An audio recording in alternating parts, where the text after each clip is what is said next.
আসসালামু আলাইকুম। হাই বন্ধুরা, কেমন আছেন? আমি আমিনুল বিডি ব্লগ থেকে আবারও চলে এলাম নতুন আরও একটি ভিডিও নিয়ে। তো আজকের ভিডিওটি হচ্ছে মিথ্যা মামলা, যে আপনাদের নামে কফিল হাজার হাজার রিয়ালের মামলা দিয়ে থাকেন, যার জন্য আপনারা দেশে আসতে পারতেছেন না। অনেকেই অনেক দিন যাবৎ জেল খাটতেছেন। বা এটার করণীয় কি, যে আপনাকে এটার থেকে মানে রেহাই পাওয়ার উপায় কি? যেহেতু আপনি টাকা পয়সা নেন নাই, কফিল আপনাকে মিথ্যা মামলা দিছে, এটা তো সত্য। কারণ আর কেউ না জানুক, আপনি জানেন। তো সেই ক্ষেত্রে আপনার করণীয় কি, বা আপনি দেশে কিভাবে আসবেন?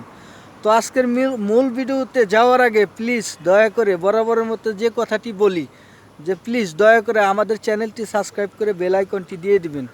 তো সবার কাছে অনুরোধ রইল। তো মূল বিষয় হলো আজকে যে জরিমানার জন্য অনেক মানুষ জেল খাটতেছেন, অনেক মানুষে দেশে আসতে পারতেছেন না, অনেক মানুষ মানে এইখানে সেইখানে ঘুরতেছে, কারণ এই মিথ্যা মামলা মানে সলভ করতে পারতেছে না, মিথ্যা মামলা সারতে পারতেছে না। কফিলকে মানে কিভাবে সে কি করবে বুঝতে পারতেছে না।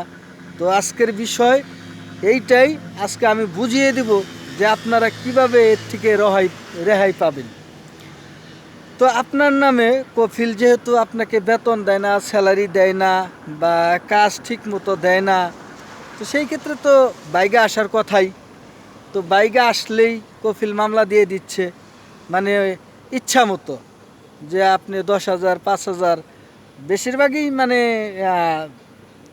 জরিমানাই এগুলা করে, মানে চুরির মামলা যেটা বলে, যে 1,000 রিয়াল, 5,000 রিয়াল, 10,000 রিয়াল আপনার কফিলের কাছ থেকে আপনি চুরি করে বাইরে গেছেন, তো এই কেস দিয়ে দিল।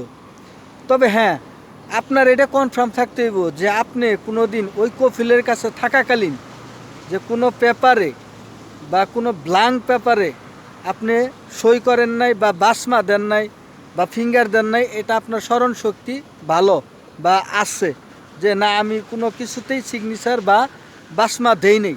তো সেই ক্ষেত্রে আপনার প্রটেস্ট করার মানে কোনো চিন্তা নাই। মানে আপনি প্রটেস্ট করবেন একদম, মানে নিজের যতটুকু গায়ে শক্তি আছে শক্তি দেখিয়ে আপনি জোর খাটাইতে পারবেন।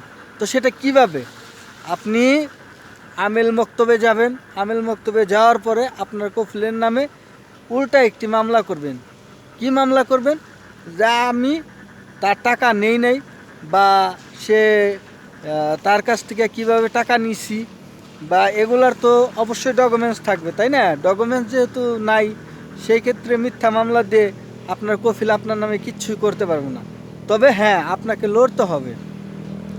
আপনি তার নামে উল্টা কেস দিলেন, তো কেস দেওয়ার পরে আমেল মক্তব থেকে কিন্তু আপনাদের দুজনকেই একটা সময় নির্ধারিত করে ডাকা হবে। 1 দিন, 2 দিন বা 3 দিন, এরকম 3-3বার ডাকলে দেখা গেছে আপনার কফিল যেহেতু মিথ্যা মামলা, সে কোনো দিনই আসবে না। তো 1 দিন, 2 দিন, 3 দিন যখন আসবে না, তো সেই ক্ষেত্রে আপনার মামলাটা হয়তো উর্দু হয়ে যাইতে পারে। তো সেই ক্ষেত্রে আপনার কিন্তু আবার কন্টিনিউ চালিয়ে যাইতে হবে, মানে আপনাকে পিছু হটা চলবে না।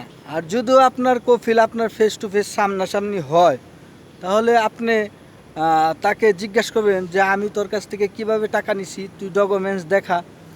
তো এক পর্যায়ে যখন আপনি পারবেনই না, তখন আপনার কথা একটাই থাকবে, যে এই কোরআন শরীফ দিলাম, তুই কোরআন শরীফকে ছুঁয়ে বল যে আমি তোর কাছ থেকে টাকা নিছি।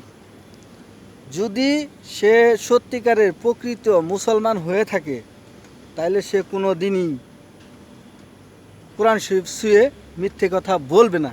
অতএব আপনার মামলা ফিনিশ। তো যাই হোক, এটার পিছনে লেগে থাকতে হবে। কারণ কি, আপনি কেস করে দিলেন, কেস করে আর কোনো খোঁজখবর নিচ্ছেন না, বা আমেল মক্তবের সাথে যোগাযোগ করতেছেন না, তো সেই ক্ষেত্রে কিন্তু কিছুই হবে না। তো আপনার যোগাযোগ করতে হবে, কন্টিনিউ করতে হবে, পিছু হাঁটা চলবে না। যে আপনার বল শক্তি আছে, যে আপনি টাকা নেন নাই, তো সেই ক্ষেত্রে সে মিথ্যা মামলা দিয়ে কিছুই করতে পারবে না।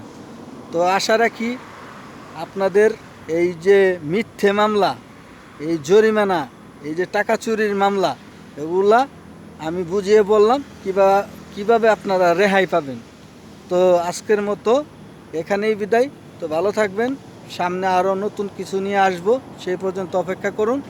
আর আমাদের চ্যানেলটি সাবস্ক্রাইব করে বেল আইকনটি দিয়ে দিবেন। সবাইকে সালাম জানিয়ে বিদায় নিচ্ছি। আসসালামু আলাইকুম, শুভরাত্রি।